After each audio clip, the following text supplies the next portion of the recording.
કેમ છો વિદ્યાર્થી મિત્રો? મજામાં ને?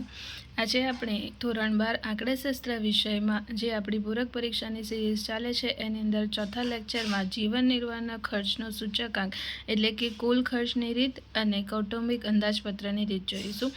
એમાં તમને કુલ ખર્ચની રીત છે એ મોસ્ટલી પૂછાતી હોય છે, જે વિભાગ Fની અંદર પૂછાય છે.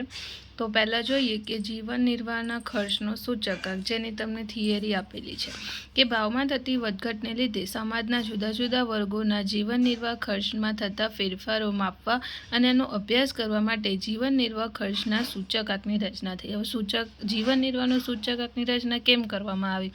તો કે જુદા જુદા વર્ગના લોકો હોય, બરાબર. કોઈ મધ્યમ વર્ગનું હોય, કોઈ ગરીબ રેખાની અંદર હોય, કોઈ બહુ વધારે પડતા પૈસાવાળા હોય, બરાબર. એટલે કે જુદા જુદા વર્ગ થઈ ગયા. એના ખર્ચની અંદર જે પણ ફેરફારો થાય એને માપવા માટે આપણે જે વધારો કે ઘટાડો ભાવની અંદર થતો હોય છે, બરાબર, એને માપવા માટે આપણે જીવન નિર્વાહ સૂચકાંકની રચના કરવામાં આવી. તો કે સમાજના કોઈ એક વર્ગના લોકો કોઈ એક સમયે જીવન નિર્વાહ ખર્ચ આધાર વર્ષની સરખામણીમાં ચાલુ વર્ષમાં થતા સાપેક્ષ ટકાવારી ફેરફાર દર્શાવવાના આંકને જીવન નિર્વાહ ખર્ચનો સૂચકાંક કહે છે. એટલે કોઈ એક જ વર્ગ હોય, એ મધ્યમ હોય, ગરીબ વર્ગ હોય કે સૌથી આમ બહુ હાઈફાઈ સોસાયટી ધરાવતું હોય એ હોય, તો એની અંદર આધાર વર્ષની સરખામણીમાં ચાલુ વર્ષની અંદર જે ફેરફાર થયો હોય, બરાબર, એને આપણે જીવન નિર્વાહ ખર્ચનો સૂચકાંક કહીશું.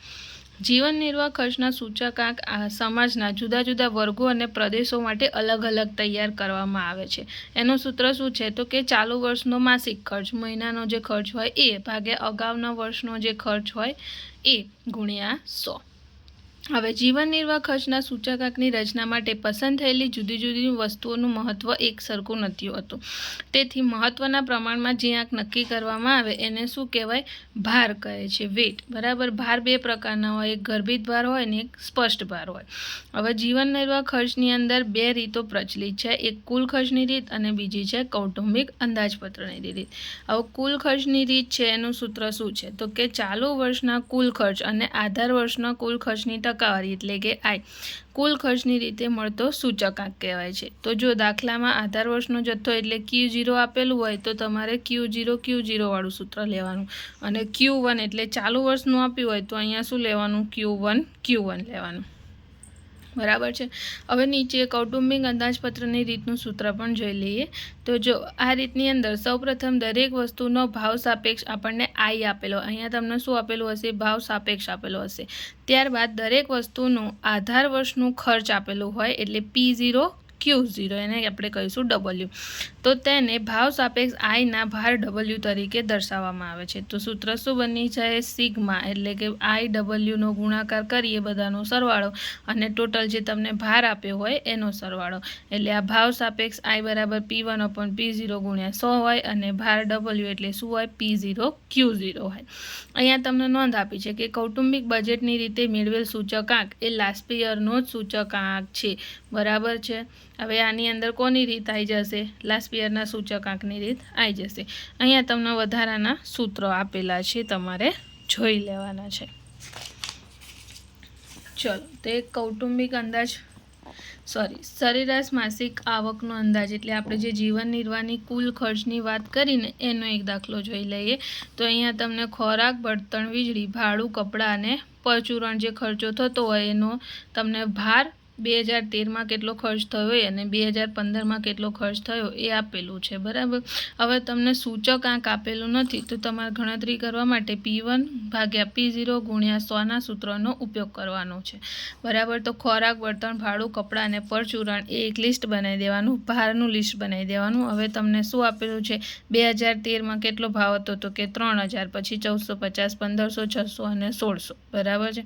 અહીંયા 2015નો ભાવ. હવે આની અંદર તમે ગયા 2013માંથી વર્ષ 2015 સુધી તમે ગયા તો તમારે કેટલો વધારો કે ઘટાડો થયો એ નોંધવાનું છે. એટલે તમારે Iની ગણતરી કરવાની. તો Iની ગણતરી એટલે P1/P0 ગુણ્યા 100 અને I મળી જાય એટલે તમારે શું મેળવી લેવાનું? I અને W મેળવી લેવાનું, જેનો ગુણાકાર. હવે આ બધાનું ટોટલ કરીને અહીંયા મૂકી દેવાનું અને આ ભારનું ટોટલ કરીને અહીંયા મૂકી દેવાનું.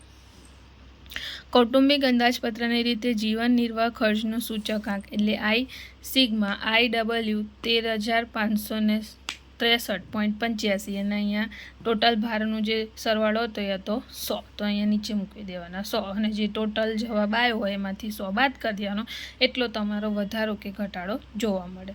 હવે તમને રકમમાં એવું કીધું હતું કે માસિક આવકનો અંદાજ મેળવવાનો છે, બરાબર. તો એનું સૂત્ર શું છે? તો કે 2015માં જરૂરી ખર્ચવા પાત્ર સરેરાશ માસિક આવક.